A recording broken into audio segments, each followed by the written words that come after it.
Gold trusted gold buyers మీరు తాకట్టు పెట్టిన బంగారాన్ని విడిపించి ఈ రోజు ఉన్న మార్కెట్ ధరకు కొనబడను. First film is experience completely.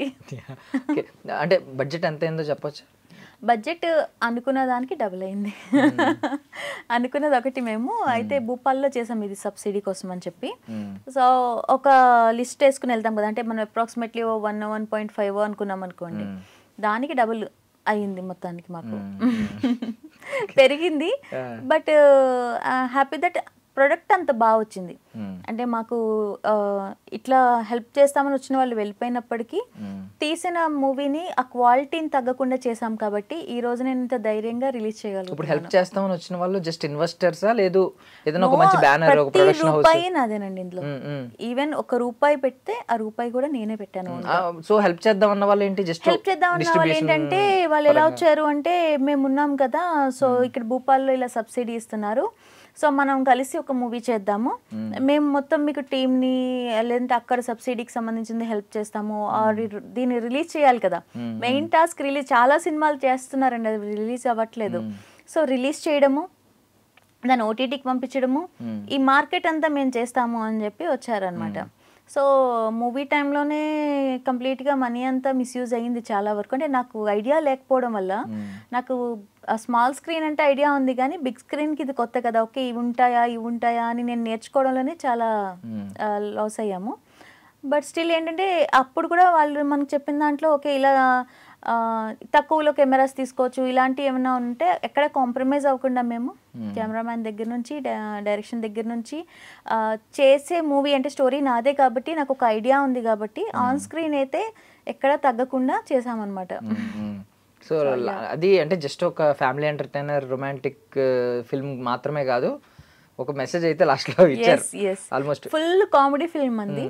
So బాగా నవ్వుకుని వచ్చేటప్పుడు ఒక చిన్న ఆలోచన వస్తుంది, ఓకే మన పార్ట్నర్తో మనం ఏమన్నా తప్పు చేస్తున్నామా, ఏమన్నా వాళ్ళకి తక్కువ చేస్తున్నామా, ఏమన్నా ఇగ్నోర్ చేస్తున్నామా అని ఒక థాట్ అయితే మనతో పాటు వస్తుంది మూవీ చూసి వచ్చేటప్పుడు.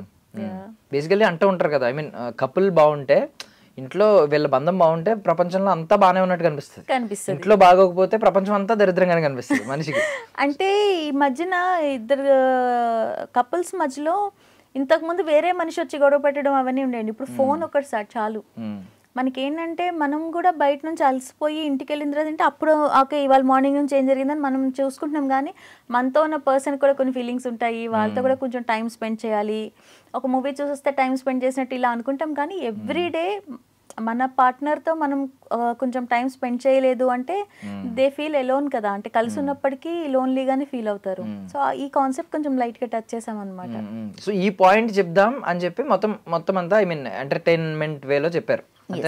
ఈ పాయింట్ ఏంటంటే ఈ ప్రెజెంట్ రిలేషన్షిప్స్ చాలా మంది ఎలా ఉంటున్నారు, వైఫ్ అండ్ హస్బెండ్స్ కి, అంటే మేము చూపించింది వైఫ్ అండ్ హస్బెండ్ లో చూపించాము, బయట కూడా లవర్స్ లో కూడా చాలా జరుగుతున్నాయి. సో రిలేషన్షిప్ ఎక్స్పీరియన్స్ చేసిన ప్రతి ఒక్కళ్ళ లైఫ్ లో జరిగిన కొన్ని సిచ్యువేషన్స్ మెమరీ చేసుకోవచ్చు. అసలు స్టోరీ రైటర్ గా మారాలి అని ఎందుకు అనిపించింది, అంటే ఈ స్టోరీ తీయాలి అనిపించిందండి నాకు. అంటే మన రెగ్యులర్ గా మన ఫ్రెండ్స్ లో, మన పక్క ఇంటి వాళ్ళు లేదా మన లైఫ్ లో కొన్ని చూస్తూ ఉంటాం కదా, అరే ఈ కాన్సెప్ట్ రాలేదు కదా, ఈ కాన్సెప్ట్ టచ్ చేస్తే బాగుండేది, ఎవరన్నా టచ్ చేస్తే బాగుండేది అనుకున్నప్పుడు ఎవరన్నా ఎందుకు మనమే టచ్ చేద్దాము, దీన్ని ఒక వెబ్ సిరీస్ చేద్దామని మొదలుపెట్టిన స్టోరీ ఇది.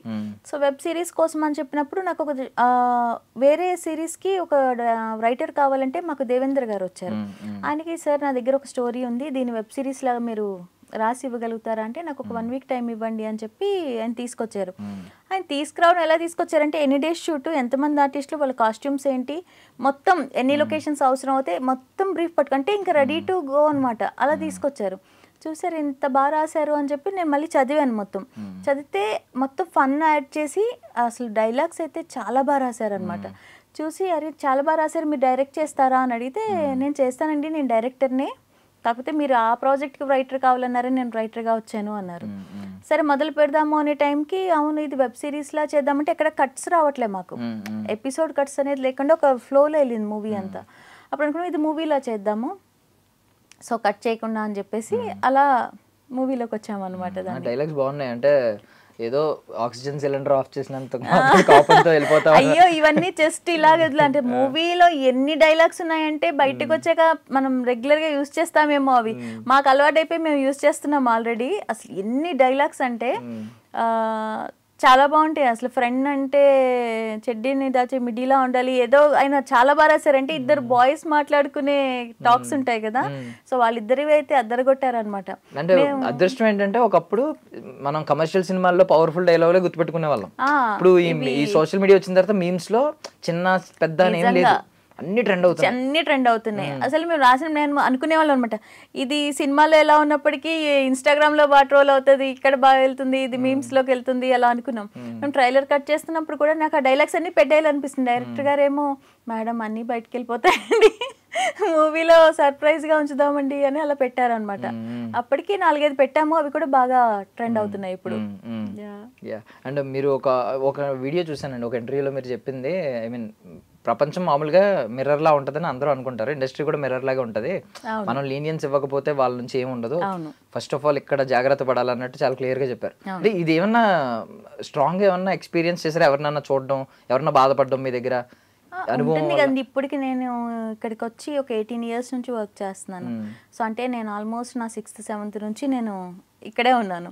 సో నా చైల్డ్హుడ్ లైఫ్ కానీ టీనేజ్ కానీ మొత్తం అంతా ఇదే ఫీల్డ్లో ఉన్నప్పుడు నేను అన్నీ ఎక్స్పీరియన్స్ చేశాను. ఓకే ఉంటారు, ఇబ్బంది పెట్టేవాళ్ళు ఉంటారు, మనల్ని సేఫ్ చేసేవాళ్ళు ఉంటారు. సో మనం ఏది చూస్ చేసుకుని వెళ్తున్నాము అంటే ఒక చోట ఇబ్బంది పడుతున్నప్పుడు అక్కడే కూర్చొని ఇబ్బంది పడడం కంటే దాన్ని ఎలా సాల్వ్ చేసుకోవాలి అని చూసుకుని వెళ్తే బెటరు. నా ఎక్స్పీరియన్స్ ప్రకారం ఏంటంటే అక్కడ వెళ్ళి గొడవ పడి వాళ్ళని కొట్టి తిట్టి వల్ల ఏం ఉపయోగం ఉండదండి. వాళ్ళని ఇగ్నోర్ చేసుకుని ముందుకు వెళ్ళిపోవాలి.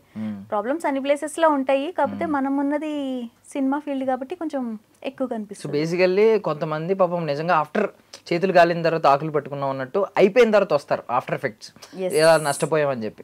సో వాళ్ళకి మీరు ఎలాంటి సలహా ఇస్తారు? ఎలాంటి వాళ్ళు అంటే అండి, అవతల వాళ్ళు చెప్పిన మాటలు చాలా నమ్మాలనిపించేటట్టు ఉంటాయి కొన్ని. అంటే మోసం చేసేవాడు చాలా ప్రిపేర్డ్గా ఉంటాడు. సో కొన్నిసార్లు నేనే పప్పులో కాలేసాను ఇందులో కూడా. సో మనం ఏం చేస్తామంటే ఓకే వీళ్ళు ఉన్నారు కదా అని వేసుకుంటాం, కానీ వాళ్ళ బ్యాక్గ్రౌండ్ చెక్ చెయ్యం. వాళ్ళు అసలు బిఫోర్ ఏం చేశారు, ఆ చేసినవన్నీ కరెక్టా కాదా అనేది మనం బ్యాక్గ్రౌండ్ చెక్ చేసుకుంటే మనకు ఒక ఐడియా వస్తుంది. మనం ఏంటంటే ఓకే ఒక యూట్యూబ్కి వెళ్తాం, ఒక పర్సన్ పేరు కొడతాం, ఆయన ఏవో చేశాడని చెప్పి వస్తేవని నిజమని వేసుకుంటాం మనం. బట్ ఆ చేశాను అన్న ప్రాజెక్ట్స్ వాళ్ళని మనం టచ్ చేసి చూస్తే అప్పుడు ఒరిజినల్ స్టోరీస్ అనేవి బయటకు వస్తాయి. సో అంత తొందరగా ఎవరిని ట్రస్ట్ చేయకూడదు బ్లైండ్గా అనేది అయితే చెప్తాను వాళ్ళకి. సో బట్ సీరియల్స్ గురించి ఒక చిన్న మాట్లాడుకోవాలి. మొగలి రేకులు, ఐ మీన్ ఇప్పుడు రాజమౌళి గారి సినిమాలు వస్తున్నాయంటే మిగిలిన సినిమాలు పక్క తప్పుకుంటున్నాయి, గ్యాప్ ఇస్తున్నాయి. అప్పుడు కూడా అంతే, మంజులా నాయుడు గారి స్లాట్ వచ్చిందంటే అన్ని టీఆర్పీలు డౌన్ అయిపోయాయి. 8:30 స్లాట్ అంటే ఇంకంతే, అదే వచ్చేది. వీరు ఇప్పటికీ పాడుతూ ఉంటారు, వాళ్ళు ట్రెండ్ అవుతూ ఉంటాయి. సో మిస్ అవుతున్నారా ఆ రోజుల్ని? అప్పుడు అంటే మీకు ఉండే వ్యూవర్షిప్ చాలా మంది అండి. ఇప్పుడు సీరియల్స్ లో అంత లేదు కదా. అప్పుడు ఒక టైంలో మొగల్ రేకుల్లో చేసాము అంటే ఇంకా అది ఎక్కడో సుడుంది, లేదంటే మొగల్ రేకులనే కాదు మంజు మేడం సీరియల్స్ ఏం చేసినా కూడా ఒక వాళ్ళకి లక్ ఉంటేనే అక్కడ వస్తుంది అన్నప్పుడు. వాళ్ళు ఏదంటే ప్రతి చిన్న క్యారెక్టర్ని కూడా చాలా డీటెయిల్డ్గా అలా వదులుతారు. నేను అందులో